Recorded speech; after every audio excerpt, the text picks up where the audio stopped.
आपकी अदालत मध्ये free style संगीताचे स्टार बादशाहवर आरोप आहे की ते खूपच दगाबाज आहेत।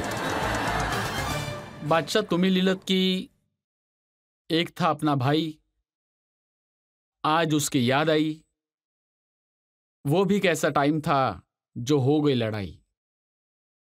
कोणता भाऊ, कोणाची आठवण आली? हे मी हनी करता लिहिलं होतं सर।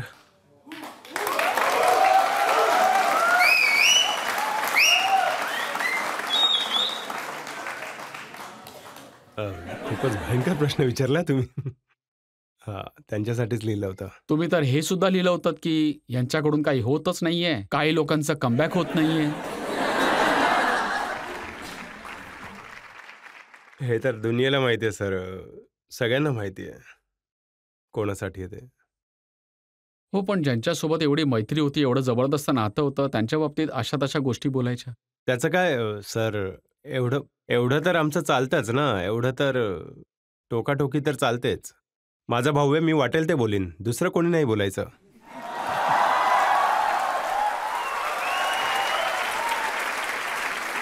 तुम्ही तर दोघातला फरक पण सांगितलात की मी रोल्स रॉयस आहे तर हा। सर हे तर आमच्यात चालतंच, हे एवढं तर आता आमचं जे काही जॉनर आहे म्युझिकचं, ज्या जॉनरमधून आम्ही येतो तिथे हे चालूच असतं। तिथे ते ते जर नसेल तर मग एंटरटेनमेंट कसं होईल sir? It is eventually it is entertainment, पण याच्यापेक्षा जास्त काही नाही, नाही। पण हे खरं आहे की हनी सिंग आणि तुम्ही खूप जवळ होतात, एकत्र राहायचात। हनी सिंगने तुम्हाला गाणं लिहायला शिकवलं, रॅप करायला नाही, हे शिकवलं। बिलकुल खरं नाहीये। नाही? हे खरं नाहीये। जरा जास्त झालं। सर ते भाऊ मी प्रत्येकाला तर नाही म्हणत, आम्ही एकत्र होतो आणि हृदयाचा तुकडा होता तो माझ्या, आणि मी लिहायचो त्यांच्याकरता। त्यांनी लिहायला शिकवलं नव्हतं, मला लिहायला यायचं, तेव्हाच आम्ही भेटलेलो। मी लिहायचो त्यांच्याकरता आणि ते म्युझिक बनवायचे आणि जोडी खूपच भन्नाट होती आमची। हो, एकदम हिट जोड़ी। कि हमें नाचने का शौक था, उसे नचाने का।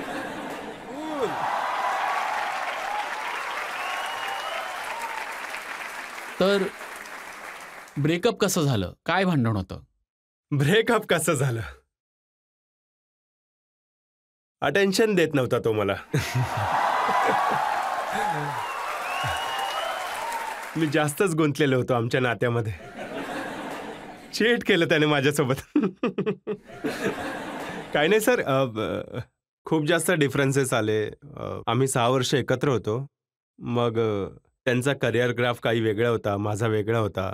एक्सपेक्टेशन जेव्हा मिसमॅच होता तेव्हा मग वेगळ्या होतात गोष्टी, आणि तेच झालं, त्याहून वेगळं असं काही नाही। पण जेव्हा तुमचं करिअर झालं, तुम्ही मोठे स्टार झालात, त्यांचं काम अजिबात चालत नव्हतं, तेव्हा तुम्ही जरा सहानुभूती दाखवायला पाहिजे होती, थोडी मदत करायला पाहिजे होती। त्यांना माझ्या मदतीची गरज नाहीये सर, ते ते खूपच सक्षम आहेत स्वतःसाठी, त्यांना काय गरज आहे? हो, जेव्हा त्यांची तब्येत जरा खराब होती आणि ते थोडे थोडे बरे झाले, मला आठवतं मिर्ची म्युझिक अवॉर्ड चालू होते, मी त्यांना भेटायला गेलो, पण ते मला नाही भेटले, मला आठवतंय। का भेटतील? तुम्ही त्यांना अशा गोष्टी बोलले आहात, तुम्ही म्हणालात यो-यो हनी सिंग एक बिझनेसमॅन आहे, रॅपर नंतर बनले। यात काय वाईट बोललो? चांगली गोष्ट आहे, बिझनेसमॅन पण आहे आणि रॅपर पण आहे, म्हणजे त्यांना येतो बिझनेस करता। मला वाटतं लोकांनीही शिकलं पाहिजे। तुमच्याबद्दल तर बोललं जातं की YouTubeवर जे काही नंबर मिळतात, ते वाढवून दिलेले असतात। कसं काय? तुम्ही सांगितलेलं की पागल गाण्यासाठी 70 मिलियन व्ह्यूज आलेत, हो, पण YouTubeने तर अजिबात मान्य नाही केलं। YouTubeवाले म्हणाले की यांनी पैसे देऊन व्ह्यूज वाढवून घेतलेत। हो, पैसे दिले होते सर, गुगल ॲडवर्ड्स असतात त्यासाठी पैसे दिलेले। काही चुकीचं काम तर केलं नव्हतं, रिसीट आहे माझ्याकडे कायदेशीरपणे। गुगल ॲडवर्ड्स वापरलेले सर, माझं तर असं होतं की माझं गाणं, एक भारतीय गाणं जगात नंबर 1 असावं, का नाही होऊ शकत? त्यासाठी गुगल ॲडवर्ड्स वापरले होते, आणि हे तर पूर्ण जगच हे करतं, पण कोणी सांगत नाही। मी ठामपणे सांगतोय की मी हे केलं। हो, पूर्ण जग करतं, पण पकडले जात नाही, तुम्ही पकडले गेलात। नाही सर, मी तर सांगितलं, सोशल मीडियावर जाऊन सांगितलं होतं की मी गुगल ॲडवर्ड्स यूज केलं, आणि मग त्यामुळेच तर हे सगळे व्ह्यूज तुमच्या समोर ठेवलेत। तर जो तुम्ही पैसा खर्च केलात, जवळपास 72 लाख रुपये खर्च केलात, तर हो. त्याचा काही फायदा झाला का? हो, जे पाहिजे होतं ते मिळालं। सर काय असतं, जेव्हा तुम्ही गाणं बनवता, तुम्हाला वाटतं मॅक्झिमम लोकांपर्यंत पोहोचावं. तर मला माहिती होतं भारतामध्ये माझी एवढी रीच आहे, पण मला जर ते ग्लोबली घेऊन जायचं असेल तर मग आपण प्रत्येक देशात ॲड लावतो गुगल ॲड थ्रू. तर आम्हाला तेच हवं होतं आणि त्याचा झाला फायदा. म्हणजे जेवढा त्यावेळी होऊ शकत होता तेवढा झाला. पण एक वेळ अशी आली होती की ज्या म्युझिकने तुम्हाला बनवलं, ज्या म्युझिकने तुम्हाला सगळं काही दिलं, ज्या म्युझिकमुळे तुम्हाला एवढा मान, सन्मान, प्रेम मिळालं, ते म्युझिक सोडून दिलं, शोज सुद्धा कॅन्सल केलेत. मला क्लिनिकल डिप्रेशन आणि सेव्हिअर एन्झायटी डिसऑर्डर होतं. 6 महिने उपचार चालू होते. अ, आणि ती वेळ सर खूपच खराब होती. खूपच डार्क होती. त्यावेळी तुम्हाला असं वाटतं की हे सगळं कधी संपेल आणि तुम्ही असा विचार करायला भाग पडता की थोडंसं डार्क बोलणार आहे मी आता, की यार यापेक्षा माणसाने मरून जावं, तेव्हाच हे सगळं संपेल. तर मी त्या गोष्टीतून गेलोय म्हणून मी समजू शकतो आणि म्हणूनच मी त्यावेळी कदाचित गेलेलो हनीकडे आणि विचारपूस करणार होतो. कारण मला समजलं की तो अशा परिस्थितीतून जातोय. आणि त्यावेळी माझ्यासाठी सगळ्यात महत्त्वाची गोष्ट होती की यार ज्या परिस्थितीतून त्याचे आई-वडील जातायत ना, ते नको व्हायला. आई-वडिलांना त्यांचा मुलगा चांगलाच असायला हवं. त्यापेक्षा दुसरं काही नको. बाकी सगळं तर इथेच राहणार आहे. हे डिस्क-विस्क, कमबॅक, बिमबॅक सगळं इथेच राहणार आहे. सगळ्या फालतू गोष्टी आहेत. या जगात आलोय, एक दिवस मरायचं आहे, पण मधला जो ड्रामा आहे ना, तो चांगला हवा. मग तो खरंच चांगला ड्रामा हवा. पण इव्हेंच्युअली हे आहे की हेल्थ आणि आई-वडिलांची साथ याहून वरचढ काही नाहीये. यावर काहीच नाहीये. तो होता, वाईट काळ होता, पण निघून गेलं. माझे डॉक्टर आहेत, डॉक्टर नरेंद्र पृथी. मी आजही त्यांच्याशी बोलतो. पण तुम्ही इतके हळवे कसे झालात की एक सिनेमा पाहिल्यानंतर तुम्ही डिप्रेशनमध्ये गेलात? सर ते असं झालं होतं की माझे उपचार तेव्हा चालू होते. तर त्या उपचारादरम्यान तुम्हाला एक गोळी घ्यावी लागते जेव्हा तुम्हाला अँझायटी होते. एक सायकल असते ती. तर माझे उपचार चालू होते आणि मी फिल्म बघायला गेलो होतो. लुटेरा. पाहिलात का तुम्ही? रणवीर सिंग आणि सोनाक्षी सिन्हा. बाई ती फिल्म बघून मी निघालो आणि मला डिप्रेशन, वाईट प्रकारचं अटॅक आणि मी प्रत्येक गोळीचा डबल डोस घेतला. मी गेलो आणि मी झोपलो आणि सकाळी उठून मी डॉक्टरांना फोन केला.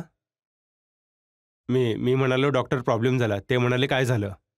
मी म्हणालो, की "मी रात्री ना फिल्म पाहिली लुटेरा आणि खूप जास्त एन्झायटी झाली, खूप जास्त डिप्रेशन झालं आणि मी ना प्रत्येक गोळीचा डबल डोस घेतला आणि या गोळ्यांचा ना डोसनुसार घ्यावे लागतात. आपल्या मर्जीने मागे-पुढे नाही करू शकत." तर म्हणाले, "अच्छा, मग आता एक काम कर." मी विचारलं, "काय?" तर म्हणाले, "रांझना अजिबात नको बघूस." तर नाहीतर ट्रिपल डोस तर घ्यावा माहित लागला नाही काय असता. झालं असतं. तर छोटे-छोटे ट्रिगर पॉइंट असतात सर. माहित नाही काय झालं असतं तर मग तर एन्झायटीबद्दल मी तुम्हाला सांगू इच्छितो. मला संधी मिळाली आहे. तर एन्झायटी सगळ्यांना असते. कोणाला सापाला बघून होते. कुठल्याही गोष्टीमुळे होऊ शकते. जेव्हा ती एन्झायटी वाढते तेव्हा त्याला डिसऑर्डर म्हणतात. एन्झायटी डिसऑर्डर म्हणतात. तर हे एन्झायटी डिसऑर्डर असतं सर. जेव्हा तुम्हाला एवढा अनुभव आहे, तुम्ही त्यातून बाहेर पडलात, तुम्ही पुन्हा तुमचं करिअर केलंत, तर तरुण पिढीला हे पण सांगा की यातून बाहेर कसं पडायचं अशा डिप्रेशनमधून? प्लीज याला इग्नोर करू नका. अजिबात इग्नोर करू नका. तसं तर जर जास्त खराब जसं मी माझ्या डॉक्टरकडे गेलो, तर मला असं वाटलेलं मी डॉक्टरांना सगळं काही सांगेन. मी खूप उत्सुक होतो. एकतर जो वॉर्ड असतो ना, मनोरुग्णांचा वॉर्ड, जिथे तुम्ही जातात तेव्हा तुमच्या आजूबाजूला असे काही लोक असतात, तुम्हाला असं वाटतं तुम्ही वेडे झालात. तिथे जाऊन जास्त ट्रिगर व्हायला लागतं. तर मला वाटलं मी आपल्याला वाटतं डॉक्टर आपलं ऐकेल. तर मी डॉक्टरजवळ गेलो, डॉक्टरांना सांगायला सुरुवात केली. त्यांनी 1 मिनिटसुद्धा ऐकलं नाही. त्यांनी औषध लिहून दिलं मला.